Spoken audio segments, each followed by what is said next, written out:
Hi everyone. Today we are going to discuss about the general information which you need to know before starting your preparation, right? Okay. आप इस इन चीज़ों के बारे में आपको मालूम रहना चाहिए। तो यहाँ पे आप देख सकते हो आपका कुछ भी गोल आप करियर के लिए सेट किए हो तो वो उसका एक शॉर्ट टर्म और लॉन्ग टर्म गोल हो सकता है। Okay, so once you set the goal, okay, which it is in the form of short term or long term, right? सो उसके बाद आपको इन चीज़ों को के बारे में आपको पता होना चाहिए। तो यहाँ पे देख सकते हो आपने किसी भी एक गोल सेट किया हो तो उसके लिए कितना वक्त मेरा लाइफ में लग सकता है और उसके बारे में आपको कितना कंपटीशन होता है और उन गोल्स को कंप्लीट करने के लिए कौन सा चैलेंजेस आपके सामने आ सकता है। जैसे कि आप देख सकते हो फाइनेंशियल चैलेंजेस और आप अपने लाइफ में मेंटल मेंटल आपके हेल्थ चैलेंजेस हो गए। जैसे देख सकते हो आप यहाँ पे मेंटल हेल्थ और फिजिकल हेल्थ इस टाइप के चैलेंजेस आपके प्रिपरेशन में आ सकते हैं। सो इसके साथ आप कोई भी एक गोल को सेट किए हो तो यहाँ पे अदर चीज़ों के बारे में आपको भी पता होना चाहिए। जैसे कि आपका डेडिकेशन कि डेडिकेशन यानी कि आप जितना भी कोशिश कर लो, जितना भी हार्ड वर्क अपने करते हो तो उसके साथ आपको डेडिकेशन रहना चाहिए। आपको कोई भी चीज़ आपको पाना हो तो आप शिद्दत से और हॉनेस्टी से आप मेहनत करना चाहिए, राइट? सो इन केस आपका डेडिकेशन लेवल यानी कि लो हो तो वहाँ पे मुश्किल आ सकती है आपके प्रिपरेशन में।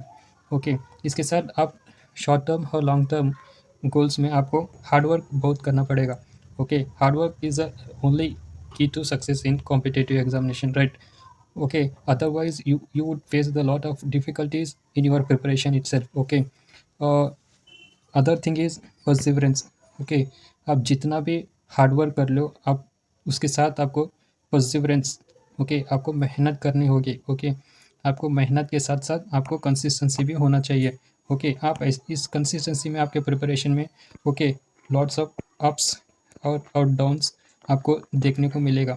ओके, इसके बारे में आप वरी मत करो।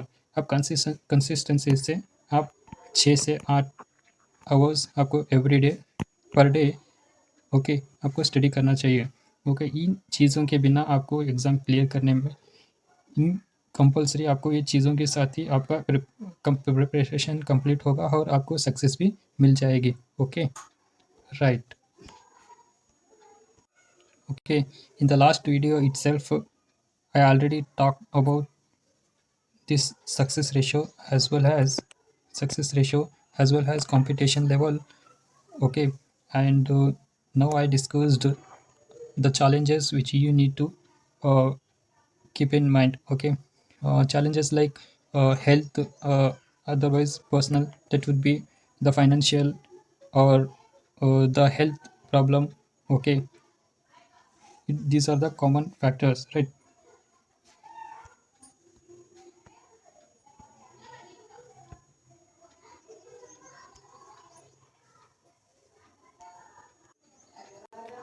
लास्ट वीडियो में हमने बात किए थे जितना यूपीएससी एग्जामिनेशन में आपका सक्सेस रेशियो कितना होगा। ओके, उसमें हमने बात किए थे कितने लोग आईएएस बनते हैं और आईपीएस आईएफएस डिफरेंट सर्विसेज जिनको मिलता है। ओके, इन चीज़ों के बारे में हमने लास्ट वीडियो। आज हम इस वीडियो में यूपीएससी सिलेबस को डिकोड करेंगे, राइट? सो आपको यूपीएससी के नोटिफिकेशन में जितना सिलेबस आपको देते हैं तो एक सिलेबस और सब पर्टिकुलरली एक सब्जेक्ट के लिए होता है। ओके, वो सब्जेक्ट सिर्फ आपको मेन इतना ही बता देगा आपको। ओके, तो उसके बियॉन्ड भी आपको स्टडी करना चाहिए।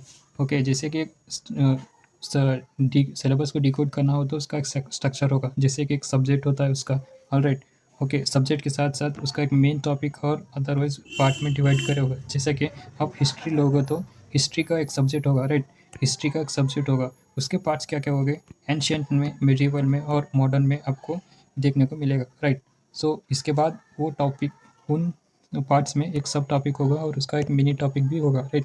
जो मिनी टॉपिक के बाद जो आपके प्रीवियस क्वेश्चन पेपर्स में क्वेश्चंस देख देख के तो आपको इधर से देखने को मिलेंगे, जैसे कि मिनी टॉपिक्स माइक्रो टॉपिक्स जैसे होते हैं वहाँ से देखने को मिलेगा, राइट? सबसे पहले आपको ये नोटिफिकेशन में इन चीज़ों के बारे में आपको मालूम रहना चाहिए, इन सब्जेक्ट्स। ओके, कौन सा सब्जेक्ट प्रीलिम्स के लिए है और कौन सा सब्जेक्ट मेंस के लिए है। ओके, आप देख सकते हो, इसको आप सबसे पहले पता करना चाहिए होगा। आपने देखा होगा यूपीएससी के सिलेबस में। ओके, यूपीएससी के जो सिलेबस देता है उसमें जीएस 1, 2, 3 और 4 इस ऑर्डर में आपको देखने को मिलेगा। ओके, तो इन सभी सब्जेक्ट्स में कौन सा सब्जेक्ट प्रीलिम्स के लिए एज वेल एज मेंस के लिए आता है, आपको पता होना चाहिए सबसे पहले, राइट। सो इसमें आप एक मेन सिलेबस को देखा होगा तो नोटिफिकेशन में आपका जियोग्राफी का सिलेबस जीएस पेपर वन में आएगा, right. So GS paper one में हिस्ट्री आएगी और geography as well as Indian society का पार्ट आएगा, राइट। तो ये सब्जेक्ट, इन सब्जेक्ट में तो सब हम एग्जांपल के लिए एक सब्जेक्ट के लिए लेते हैं तो जियोग्राफी। आपको जियोग्राफी में ये देखना होगा कि जियोग्राफी को कितने पार्ट्स में डिवाइड किए हैं। ओके, सिलेबस में आपको थोड़ा ही देगा, राइट। तो इसमें देख सकते हो आप। ओके, जियोग्राफी को फिजिकल जियोग्राफी, इकोनॉमिक जियोग्राफी और वुमेन जियोग्राफी बोल के 3 पार्ट्स में डिवाइड किए, राइट। ओके, सो इन उसका एक पार्ट जब हम स्टडी करते हैं तो फिजिकल जियोग्राफी में देखा होगा तो इसको, तो इसके जो मिनी टॉपिक्स होते हैं, राइट। सो इसके जो मिनी टॉपिक्स होते हैं यहाँ पे आप देख सकते हो, तो इसके सब टॉपिक्स। ओके, आपने देखा है अभी जो मेन टॉपिक और उसका पार्ट्स जियोग्राफी को इन 3 पार्ट्स में डिवाइड करें, राइट। तो इसका जो पार्ट में फिजिकल जियोग्राफी पार्ट में आपको देखने को मिलेगा इकोनॉमिक, जैसे कि geomorphology, oceanography, climatology as well as biogeography. Okay, इन 4 सब टॉपिक्स में डिवाइड करें, राइट। तो उसके बाद आपको ये पता होना चाहिए जो मेन सब टॉपिक होता है उस सब टॉपिक का एक मिनी टॉपिक भी होगा। ओके, सब टॉपिक का एक मिनी टॉपिक होगा, जैसे कि आप देख सकते हो यहाँ पे जियोमॉर्फोलॉजी। ओके, जियोमॉर्फोलॉजी में मिनी टॉपिक्स क्या आता है, एक जियोफिजिकल फिनोमिना। ओके, इतना ही सिलेबस में आपको मेंशन किया होगा। Okay, physical phenomena. ओके, तो फिजिकल फिनोमिना क्या क्या हो सकते हैं, जैसे कि earthquake, tsunami, okay, volcanic eruptions. Okay, ऐसे अलग अलग फिनोमिनास हो गए।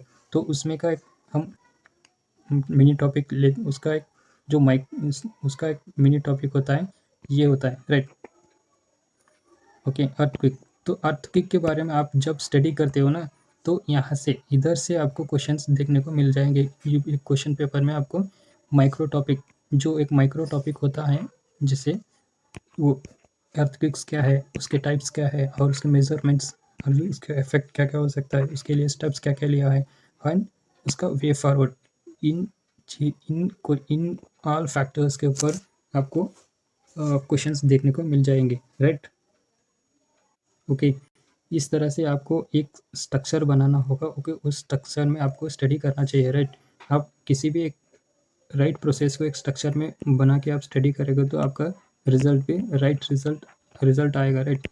ओके, आपका राइट प्रोसेस होगा तो आपका राइट रिजल्ट जरूर आएगा। ओके, सो आप किसी भी एक टॉपिक को आप पढ़ रहे हो तो आपके सिलेबस में यूपीएससी का जो सिलेबस में है तो उसमें जीएस 1, 2, 3 और 4 के इस तरह से डिवाइड करे हो तो इसके सब्जेक्ट्स कौन से आते हैं। ओके, इन सब्जेक्ट्स, इसमें सब्जेक्ट कौन सा आता है और इन सब्जेक्टों में जो प्रीलिम्स के लिए आता है और मेंस के लिए जो आता है उसको डिवाइड करना है।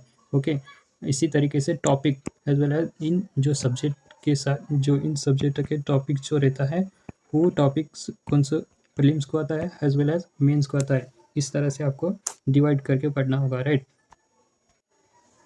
तो इस बात को आप माइंड में रख लीजिए, तो आपका रिजल्ट जब भी आएगा तब आपका एक राइट प्रोसेस जब होगा आपका। ओके, राइट प्रोसेस होगा तो ही आपका राइट रिजल्ट जरूर आएगा, राइट रिजल्ट आएगा। तो इसको एक स्ट्रक्चर में आप पढ़ाई करना चाहिए। ओके।